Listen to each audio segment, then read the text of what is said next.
Bienvenidos a esta tercera clase ya del estudio del libro de Reyes.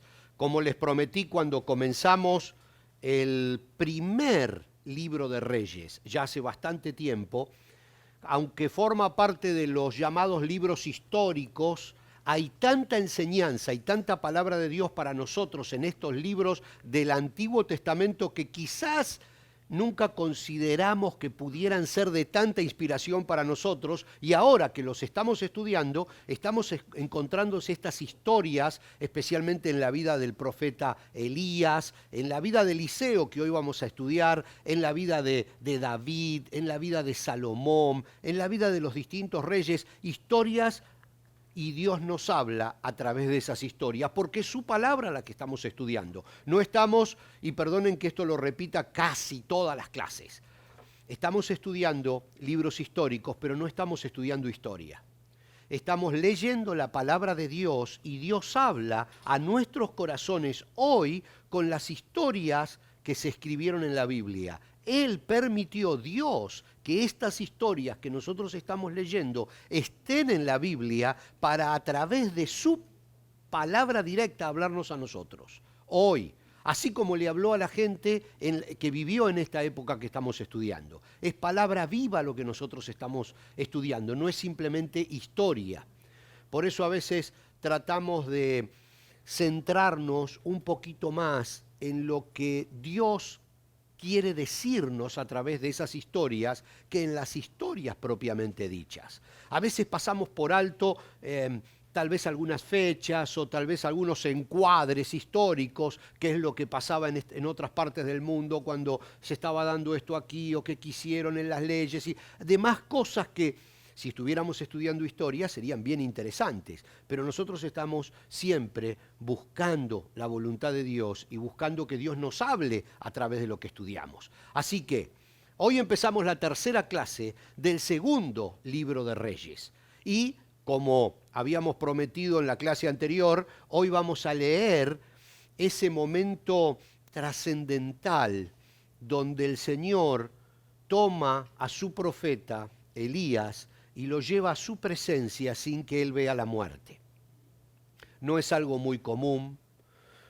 Realmente solamente hay dos personas que la Biblia relata que no vieron la muerte, y Elías es uno de ellos. Elías, como dijimos varias veces, es un hombre muy, muy especial. Un hombre, hay muchas incógnitas a través de su vida. Es una persona que hasta el día de hoy tiene mucho que ver en la historia del pueblo de Israel. Tanto es así, y para los que no lo escucharon, lo vuelvo a decir, que hoy en día cuando el pueblo de Israel celebra o recuerda aquel día en que Dios los liberó de la esclavitud en Egipto, o sea, la Pascua judía, cuando se reúnen a comer la cena de la Pascua judía, dejan una silla libre. Hoy los israelitas, los judíos, dejan una silla libre para Elías. O sea que es un personaje que tiene mucho que ver en la historia del planeta. Por eso es tan lindas todas estas historias que pudimos leer y ver y vivir. Y hoy vamos a ver cuando el Señor se lo lleva al cielo sin que él vea la muerte. Pero hay tantas cosas interesantes. Y hoy también vamos a pasar de los hechos de la vida de Elías a los hechos de la vida de Eliseo, que es la persona que viene a ocupar su lugar como profeta en esa zona tan convulsionada del mundo, desde que es mundo. Porque vamos a decir que ese sector donde está Israel está convulsionado, siempre estuvo convulsionado y en esa época también había una gran división entre el norte y el sur.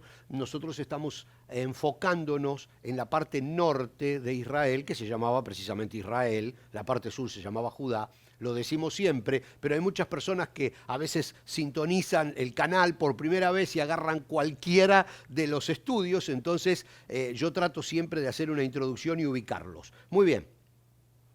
El último hecho destacado de la vida del profeta Elías es precisamente cuando el Señor lo lleva a su presencia sin que él vea la muerte. Y lo vamos a leer en Segunda Reyes, por supuesto, estamos estudiando Segunda Reyes, el capítulo 2, los versículos 11 y 12.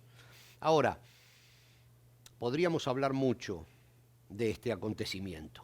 de lo que cada uno pensamos que pudiera ser, de cómo fue, de los carros de fuego, de los ángeles, de los caballos, hasta de los ovnis podríamos hablar. De cualquier cosa podríamos hablar. Pero creo que la Biblia es clara. Y como nosotros estamos buscando lo que el Señor nos tiene que decir a través de esto, no vamos a ponerle demasiadas tintas a este asunto. Pero vamos a leerlo con claridad para que todos podamos entender qué dice Dios acerca de este hecho tan trascendental en la vida del profeta. Dice, mientras iban caminando y conversando, estamos hablando de Elías y su discípulo, que estaba hasta ese momento en entrenamiento y tuvo, digamos, se recibió, se graduó rápidamente Eliseo. De un momento a otro el Señor tomó a Elías y Eliseo tuvo que empezar a tener su parte como profeta de Israel. Dice, mientras iban caminando y conversando, de pronto apareció un carro de fuego, tirado por caballos de fuego. Pasó entre los dos hombres y los separó. El carro pasó entre los dos hombres y los separó. Y Elías fue llevado al cielo por un torbellino. Eliseo lo vio y exclamó, Padre mío, veo los carros de Israel con sus conductores. Mientras desaparecían de su vista, rasgó su ropa en señal de angustia. Es como que de pronto, caminando, ese carro que viene, no solo que los separa, eso que ellos, que este profeta también que escribe el libro de Reyes, describe como un carro de fuego tirado por caballos de fuego que los separa, y como que el torbellino que crea el pasar de ese carro se lo lleva a Elías al cielo. Elías sabía, Eliseo sabía que este momento iba a suceder. No sabían cómo, pero Dios le había avisado que ya Elías se iba, que había terminado no solo su tiempo como profeta, sino su vida. O sea que es un momento que fue esperado, lo que pasa que nadie se imaginaba que iba a pasar de esta manera. Pasó, y es algo que a nosotros nos queda una gran incógnita. Yo creo que cuando llegue al cielo, una de las cosas que voy a llevar anotadas es cómo fue ese momento, para preguntarle al Señor, cómo fue ese momento en eso que ellos describieron como un carro de fuego. ¿Qué fue y por qué Elías tuvo ese privilegio que no tuvo otro ser humano, sacando uno mucho más atrás en la historia, de ir a la presencia del Señor sin pasar por la muerte? Algo muy especial. Pero este final de la vida de Eliseo nos abre la puerta de la vida de Elías, nos abre la puerta a Eliseo. Eliseo es otro profeta que a partir de ahora empieza a llenar el espacio y a colmar nuestras expectativas, porque de hecho empiezan a suceder unas cosas muy interesantes con Eliseo, y muy interesantes en ese momento y muy interesantes para que nosotros saquemos enseñanza. Vamos a ver algunas. Antes, este detalle también es importante. En cada una de las clases vamos tocando algunas cositas que digamos tienen distintos puntos de vista en el Antiguo Testamento y que se utilizan mucho en el Nuevo Testamento, cosa de que no siempre es bueno. Hacer doctrina del Nuevo Testamento con el Antiguo Testamento es muy peligroso, muy peligroso. Pero de cualquier manera, acá vamos a ver un detallecito que es importante. Fíjense, ¿qué puedo hacer por ti?, le pregunta Elías a Eliseo, mientras que iban caminando, todavía no había llegado el carro de fuego, antes de ser arrebatado. ¿Qué puedo hacer por ti? Y miren lo que le dice Eliseo. Cuando llegaron al otro lado, Elías le dijo a Eliseo, dime, ¿qué puedo hacer por ti antes de ser llevado? Y Eliseo respondió, te pido que me permitas heredar una doble porción de tu espíritu y que llegue a ser tu sucesor. Has pedido algo difícil, le dice Elías. Respondió, si me ves en el momento en que sea llevado de tu lado, recibirás lo que pediste, pero si no me ves, no lo recibirás. Acá el problemita surge con el pedido que le hace Eliseo. Yo quiero una doble porción de tu espíritu. Y a partir de allí se empezaron a construir algunas teorías o algunas doctrinas de que el Espíritu Santo puede venir con medida y una persona puede tener doble o triple unción del Espíritu. Eso arrancado de este pasaje realmente no tiene consistencia bíblica y les explico por qué. Les explico por qué. La palabra espíritu en los originales aparece en minúscula, no en mayúscula.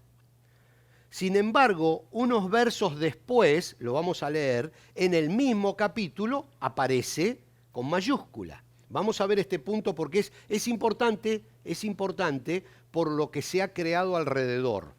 Dice, Segunda Reyes 2:16, unos versos después, dice, Señor, le dijeron, usted tan solo dé la orden y 50 de nuestros hombres más fuertes buscarán su amo por todo el desierto. Esperen, antes de seguir leyendo, esto sucedió después, cuando Eliseo va y le dice a la gente, a Elías se lo llevaron al cielo y nadie le cree.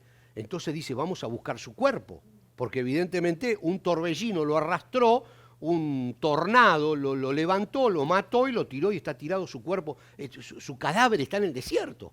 Entonces Eliseo le dice, no, dice, se fue al cielo. La gente no le cree, entonces mandan a buscar el cuerpo de Elías y por supuesto el cuerpo de Elías no aparece nunca porque realmente fue el Señor el que se lo llevó. Pero esta situación, esta conversación nos ayuda a nosotros a entender la diferencia entre espíritu con minúscula y espíritu con mayúscula. Entonces vamos a ver, Señor, le dijeron, usted tan solo dé la orden y 50 de nuestros hombres más fuertes buscarán a su amo por todo el desierto. Tal vez el espíritu del Señor lo haya dejado en alguna montaña o en algún valle. Cuando hablan del espíritu del Señor, este espíritu está con mayúscula. Pero si vamos para atrás y volvemos a leer el pasaje que leímos recién, en el 9 y 10 dice, te pido que me permitas heredar una doble porción de tu espíritu y que llegue a ser tu sucesor. Está con minúscula. Entonces, si ahora nosotros nos vamos al Antiguo Testamento, vemos que también hay espíritus que se escriben con minúscula en el Nuevo Testamento y espíritu que se escriben con mayúscula, porque hay una diferencia. El apóstol Pablo en Primera de Tesalonicenses 5:23 dice, ahora que el Dios de paz los haga santos en todos los aspectos y en todo su espíritu, alma y cuerpo. Se dan cuenta que no está hablando del espíritu de Dios, está hablando del espíritu del hombre. Entonces eso va con minúscula. Dice, y se mantenga sin culpa hasta que nuestro Señor Jesucristo vuelva. La doble porción, y aquí viene un poquito la explicación, la doble porción era la parte que le correspondía al hijo mayor por herencia en Israel. Cuando el padre moría, los hijos primogénitos recibían el doble de herencia que los demás hijos. El concepto de una doble porción de tu espíritu está hablando de quiero recibir, quiero ser como tú eres, hablando de la persona de Elías, pero quiero que me des el doble como hijo primogénito, como hijo elegido, como el descendiente predilecto, preferido, primogénito, etc.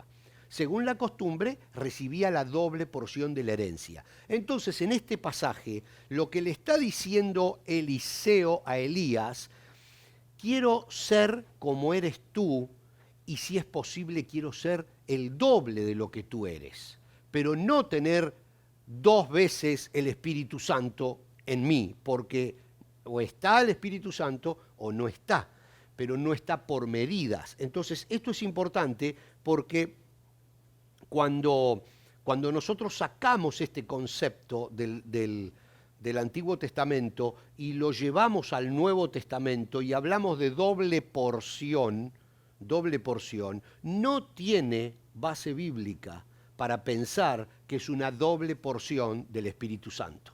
Es una doble porción en el concepto de la herencia del hijo primogénito y está hablando del espíritu del hombre. por eso está con minúscula en el original, bien clarito, porque en toda la Biblia se hace la diferencia, espíritu del hombre siempre con minúscula, espíritu de Dios siempre con mayúscula. Así que eso quería aclararlo porque cada vez que tocamos el concepto de la doble porción, vamos a este pasaje y no está bien verlo de esa manera. Buscaron el cuerpo de Elías. Yo le había contado recién este temita. Otra vez me olvidé de poner el timer para saber cuánto tiempo llevamos. Así que bueno, lo pongo ahora. A partir de ahora empezamos a contar. Como yo les conté recién, esta gente no creyó que Elías había sido arrebatado y había ido a la presencia del Señor, entonces buscaron el cuerpo de Elías. Al principio, Eliseo les dijo, no vayan a buscar el cuerpo porque es inútil, pero como insistieron, Elías les dijo, bueno, vayan, ¿qué problema hay? Vayan, total. Y entonces acá nos cuenta esto, la Biblia nos cuenta toda esta historia junto con el tema del manto, así que lo vamos a leer en Segunda de Reyes, capítulo 2, 13 al 18. Dice, entonces Eliseo tomó el manto de Elías, el cual se había caído cuando fue llevado, y regresó a la orilla del río Jordán. Golpeó el agua con el manto de Elías y exclamó, ¿dónde está el Señor Dios de Elías? Entonces el río se dividió en dos y Eliseo lo cruzó. Ahí ya comenzamos, ese mismo milagro lo había hecho antes Elías. Cuando el grupo de profetas de Jericó, ya hablamos del grupo de profetas, que era una escuela de liderazgo, podríamos decir. Cuando el grupo de profetas de Jericó vio desde lejos lo que había sucedido, exclamaron, el espíritu, minúscula, de Elías reposa sobre Eliseo. Enseguida salieron a su encuentro y se inclinaron hasta el suelo delante de él. Señor, le dijeron, usted tan solo dé la orden y 50 de nuestros hombres más fuertes buscarán a su amo por todo el desierto.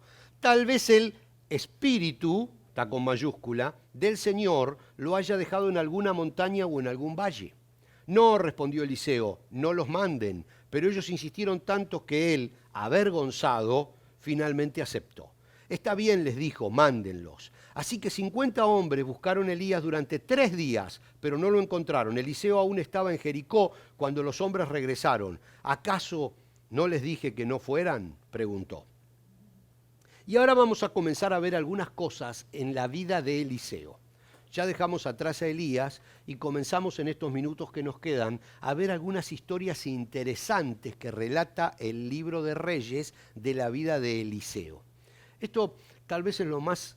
Bueno, yo creo que tiene 3 personajes centrales el libro de Reyes, tanto Primera como Segunda Reyes, y es Salomón, que lo estudiamos bien a fondo, pero también es Elías y Eliseo.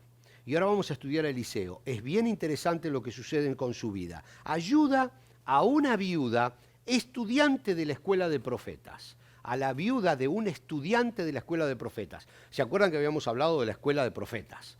Y si no, van a tener que ver la clase número 2, creo, o la clase número 1, no me acuerdo cuándo hablamos de la escuela de profetas. Eran unas escuelas que había fundado aparentemente el profeta Samuel y donde se enseñaba básicamente no a ser profeta, porque también lo dijimos, la profecía es un don de Dios. Entonces no se le puede enseñar a una persona a ser profeta.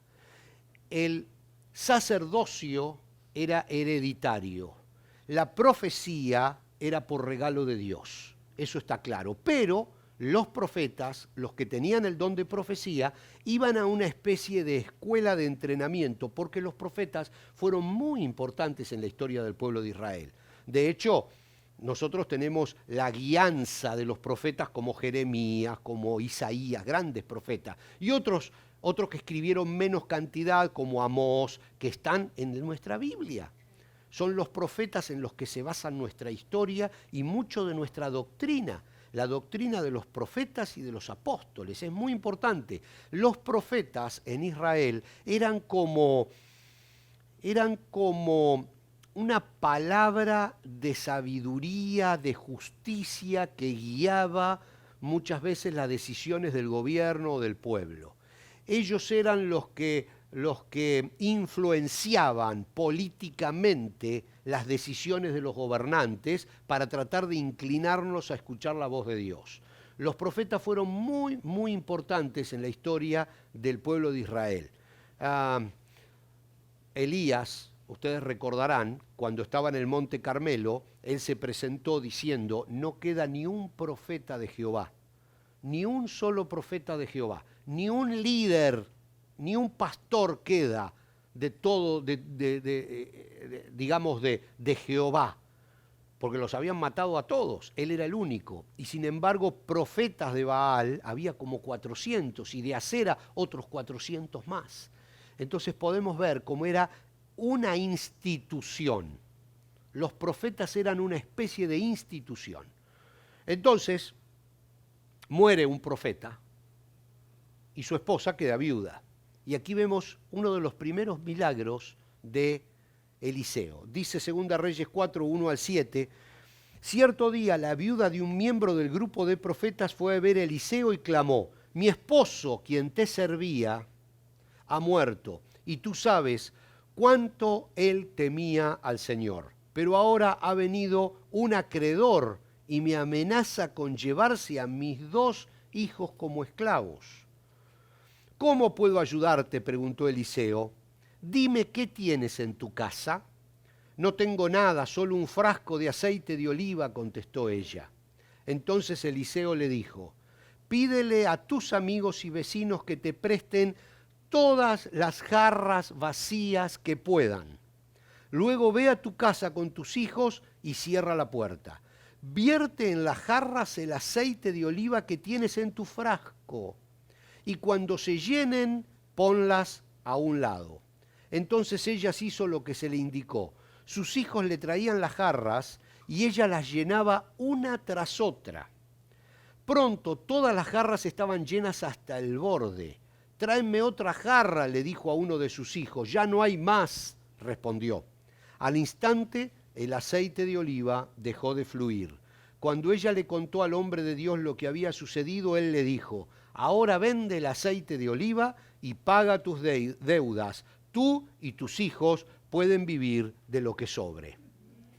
¿Se acuerdan cuando el profeta Elías, no Eliseo, esta fue Eliseo, pero el profeta Elías llega a la casa de la viuda en esa ciudad que se llamaba Sarepta, ese pueblo, y entonces la viuda le dice, no tengo más que un poquito de aceite y un poquito de harina para hacer el último pan y morirnos de hambre, porque hacía 3 años que no llovía y entonces había una sequía y una hambruna en el área terrible. Y Elías le dice, bueno, sí, está bien, hazme el pan a mí y yo me lo voy a comer primero.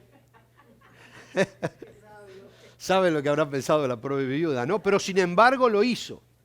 Lo hizo y nunca faltó ni el aceite ni el pan en la casa de esa viuda. Y ahora vuelve a pasar en otra circunstancia más o menos lo mismo. Pero ahora era la fe de la persona puesta en práctica de otra manera. Si hubiera seguido teniendo jarras, hubiera seguido llenando con su frasquito de aceite de oliva las jarras grandes y nunca se hubiera terminado el aceite de oliva. El aceite de su frasquito llegó hasta donde había jarras. Qué interesante, ¿verdad? Qué interesante que el límite de la bendición de Dios lo pusieron las jarras que lograron conseguir. Si ellos hubieran conseguido más jarras, más bendición de Dios, más aceite hubieran tenido. Cada uno puede sacar sus propias conclusiones con respecto a esto, pero es interesante lo que a veces el Señor nos dice. Nos quiere dar todo lo que necesitamos, depende de nosotros el poder recibirlo. Depende de nosotros tener la capacidad para recibir todo lo que el Señor nos quiere dar. Muchas veces no nos da más porque no somos capaces de recibirlo, simplemente porque se acabaron las jarras. Eliseo y la mujer de Sunem, otra de los hechos destacados, otra de las historias. Miren qué linda esta. Dice 2 Reyes 4, 8 al 36. Creo que no están todos los versículos aquí. Alguno debo haber sacado porque si no nos vamos a pasar la clase leyendo. Pero cierto día, dice, Eliseo fue a la ciudad de Sunem. Y una mujer rica que vivía allí le insistió que fuera a comer a su casa. Después, cada vez que él pasaba por allí, se detenía en casa para comer algo. En esa casa para comer algo. Entonces la mujer le dijo a su esposo, estoy segura de que este hombre que pasa por aquí de vez en cuando es un santo hombre de Dios. Construyamos un pequeño cuarto en el techo para él y pongámosle una cama, una mesa, una silla y una lámpara. Así tendrá un lugar donde quedarse cada vez que pase por aquí. Cierto día Eliseo regresó a Sunem y subió a ese cuarto para descansar. Entonces le dijo a su sirviente Giesi, dile a la mujer sunamita que quiero hablar con ella. Cuando ella llegó, Eliseo le dijo a Giesi, qué difícil que es este nombre, Giesi, dile. Fíjense, acá les quiero mostrar un par de detalles que son interesantes. A mí me llamaron la atención. Le dijo a su sirviente, evitemos el nombre porque es difícil, agradecemos, no habló directamente con la mujer, le dijo a su sirviente que le diga, agradecemos tu amable interés por nosotros, ¿qué podemos hacer por ti? ¿Quieres que te recomendemos con el rey o con un comandante del ejército? No, contestó ella, mi familia me cuida bien. Más tarde Eliseo le preguntó a su sirviente, ¿qué podemos hacer por ella? Y ella no tiene hijos, contestó su sirviente. Ella no tiene hijos y su esposo ya es anciano.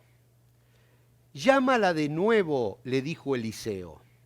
La mujer regresó y se quedó de pie en la puerta mientras Eliseo le dijo. Miren qué detalle interesante este, ¿eh? Miren qué detalle interesante. Ella, joven, no puede tener hijos. Su esposo, anciano. Construyeron un cuartito en la terraza para el profeta y su sirviente. Primero la llama al profeta y le habla el sirviente desde cuando ella está fuera del cuarto. Pero ahora la llama Eliseo.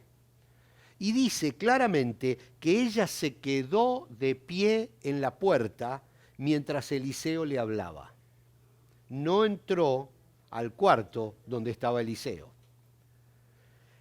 Es interesante sacar estas cosas, porque a veces pasan muy desapercibidas en la Biblia. Es como que es una historia más, pero fíjense cómo se manejaban el concepto ético. La mujer no entraba a ese cuarto si estaba Eliseo allí. Y se quedaba en la puerta. Esto es importante en el manejo nuestro de muchas cosas que hacemos. Mantener niveles éticos. Podría, créanme, de verdad, podría hablar muchísimo de esto. No tiene nada que ver con el resto de la historia, pero a mí me llamó la atención el valor que tiene mantener estos niveles de ética en la consejería, en la iglesia, demás. No me quiero ir por las ramas, vamos a seguir. Pero se los dejo como algo interesante. El año que viene, le dijo Eliseo a la señora joven que no podía tener hijos, el año que viene por esta fecha tendrás un hijo en tus brazos. No, señor mío, exclamó ella, hombre de Dios, no me engañes así, ni me des falsas esperanzas. Efectivamente, la mujer pronto quedó embarazada y al año siguiente, por esa fecha, tuvo un hijo, tal como Eliseo le había dicho. Cierto día, el niño, ya más grande, salió a ayudar a su padre en el trabajo con los cosechadores y de repente gritó, me duele la cabeza, me duele la cabeza. Su padre le dijo a uno de sus sirvientes, llévalo a casa junto a su madre. Entonces el sirviente lo llevó a su casa y la madre lo sostuvo en su regazo, pero cerca del mediodía el niño murió. Ella lo subió y lo recostó sobre la cama del hombre de Dios, o sea, en el cuartito que estaba en la terraza. Luego cerró la puerta y lo dejó allí. Después le envió un mensaje a su esposo. Mándame a uno de los sirvientes y un burro para que pueda ir rápido a ver al hombre de Dios y luego volver enseguida. ¿Por qué ir hoy?, preguntó él. no es ni festival, ni luna nueva, ni día de descanso. Pero ella dijo, no importa. Entonces ensilló el burro y le dijo al sirviente, apúrate y no disminuyas el paso a menos que yo te lo diga. Cuando ella se acercaba al hombre de Dios, en el monte Carmelo, Eliseo la vio desde lejos y le dijo a su sirviente, mira, allí viene la señora de Sunem. Corre a su encuentro y pregúntale, ¿están todos bien? ¿Tú, tu esposo y tu hijo? Sí, contestó ella, todo está bien.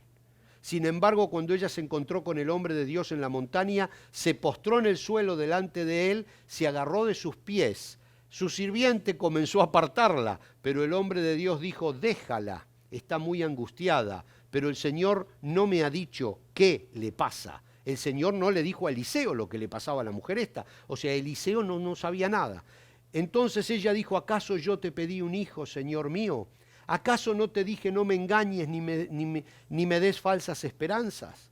Enseguida Eliseo le dijo a su sirviente, prepárate para salir de viaje, toma mi vara y vete. No hables con nadie en el camino, ve rápido y pon la vara sobre el rostro del niño. Pero la madre del niño dijo, tan cierto como que el Señor vive y que usted vive, yo no regresaré a mi casa a menos que usted venga conmigo. Así que Eliseo volvió con ella. Su sirviente se adelantó apresuradamente y puso la vara sobre el rostro del niño. Pero no pasó nada. No daba señales de vida. Entonces regresó a encontrarse con Eliseo y le dijo, el niño sigue muerto. En efecto, cuando Eliseo llegó, el niño estaba muerto. Acostado en la cama del profeta, Eliseo entró solo, cerró la puerta tras sí y oró al Señor. Después se tendió sobre el cuerpo del niño, puso su boca sobre la boca del niño, sus ojos sobre sus ojos y sus manos sobre sus manos. Mientras se tendía sobre él, el cuerpo del niño comenzó a entrar en calor. Entonces Eliseo se levantó, caminó de un lado a otro en la habitación y se tendió nuevamente sobre el niño. Esta vez el niño estornudó 7 veces y abrió los ojos. Entonces Eliseo llamó a su sirviente y le dijo, llama a la madre del niño. Cuando ella entró, Eliseo le dijo, aquí tienes, toma a tu hijo. Ella cayó a los pies de Eliseo y se inclinó ante él, llena de gratitud. Después tomó a su hijo en brazos y lo llevó abajo. Estas historias tienen un paralelo muy importante con hechos de la vida de Elías. Y aparentemente están registradas incluso en cierto orden para que nosotros podamos entender que Dios estaba con Eliseo de la misma manera que estaba con Elías, aunque eran totalmente distintos. Pero si ustedes recuerdan, cuando Eliseo fue a la casa de esa viuda que hablábamos recién y le dijo a la viuda, cocíname con lo último que tengas y nunca te faltará nada. Si ustedes recuerdan esa historia de cuando la estudiamos aquí mismo, al poco tiempo muere el hijo de esa viuda, su único hijo. Y Elías ora al Señor y el niño resucita. Entonces ahora se repite una historia similar, pero con muchos detalles totalmente distintos, pero el hecho es que esta mujer tenía un niño que fallece y Eliseo ora al Señor y el Señor lo levanta de entre los muertos. Y la historia anterior en la Biblia era cuando Eliseo le dice a la viuda que no le va a faltar aceite mientras que ella tenga fe para seguir llenando jarras con ese aceite que estaba en su frasquito. Entonces, cuando nosotros juntamos estas ideas, vemos que el profeta que escribió el libro de los Reyes, el libro de Primera y Segunda de Reyes, nos está diciendo, el Señor estaba con Eliseo de la misma manera que estaba con Elías. Y hay otras muchas historias en la vida de Eliseo, hechos destacados de su vida, que son interesantes para conocerlos, pero que no nos da el tiempo para conocerlos en esta clase. Pero vamos a seguir en las próximas clases viendo algunas de estas historias en la vida de Eliseo que son sumamente importantes. Pero luego, por supuesto, vamos a ver la relación con los reyes. porque la historia es sobre los reyes de Israel. El libro habla de los reyes, los distintos reyes de Israel. Nosotros vimos desde que comenzamos el libro de los reyes que era como, yo hice este ejemplo, ¿no? Que era como una especie de una historia en plano inclinado, que comenzaba muy alto, con la vida del rey David, el rey que unificó todas las 12 tribus de Israel que estaban desparramadas por el territorio de Canaán, de un lado y del otro del Jordán. Los unificó David. Luego su hijo Salomón hizo que ese reino de Israel fuera el más grande de la tierra. Ningún rey y ningún reino tuvo tanto poder como Israel en la época de Salomón. Pero luego que Salomón fallece, comienzan a aparecer distintos reyes y comienza a haber una caída de Israel y del pueblo porque comienzan a tomar malas decisiones, hasta que finalmente Israel, ya dividida, es conquistada por los asirios, la parte norte, y por los babilónicos o babilonios, la parte sur. O sea, desde ser lo mejor a ser lo peor, y podemos ver la historia descrita en el libro de los reyes como va cayendo. Elías y Eliseo son llamadas de atención para el pueblo de Israel, de parte de Dios. Dios manda a estos profetas como una especie de despertador. Y las historias de estos profetas y la vida de estos profetas son también despertadores para nosotros en la iglesia de hoy y en la vida de hoy. Viene a recordarnos acerca del verdadero Dios, de cómo adorarlo, de cómo servirlo, de cómo no meter dioses extraños en medio. El gran problema que tuvieron todos los reyes, unos más y otros menos. Algunos no, algunos fueron buenos, otros fueron malos y otros fueron peores. Pero el problema que todos tuvieron es poner dioses ajenos entre medio de la relación que tenían ellos y el pueblo con Dios. Dioses de la misma tierra, la presión de las tierras que habían conquistado, la gente que estaba alrededor de ellos, que no tenía a Jehová Dios como Dios, tenía otros dioses y se iban infiltrando.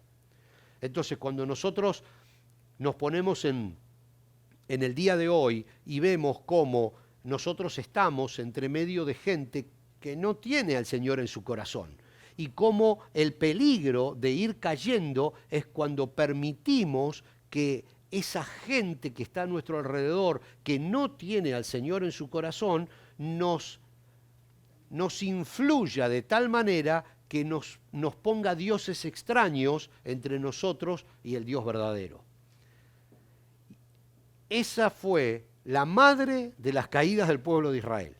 Ese fue el gravísimo problema que ellos cometieron y ese gravísimo problema que nosotros estamos cometiendo hoy. Entonces, a partir de la próxima clase vamos a seguir un poquito más con las historias de Eliseo, pero también vamos a ir viendo algunas cosas de los distintos reyes que fueron provocando ese desgaste del pueblo de Israel hasta que finalmente terminaron en una derrota. Es muy interesante este libro porque nos enseña cómo vivir hoy. Nos vemos en la próxima clase. No falten, va a estar interesante.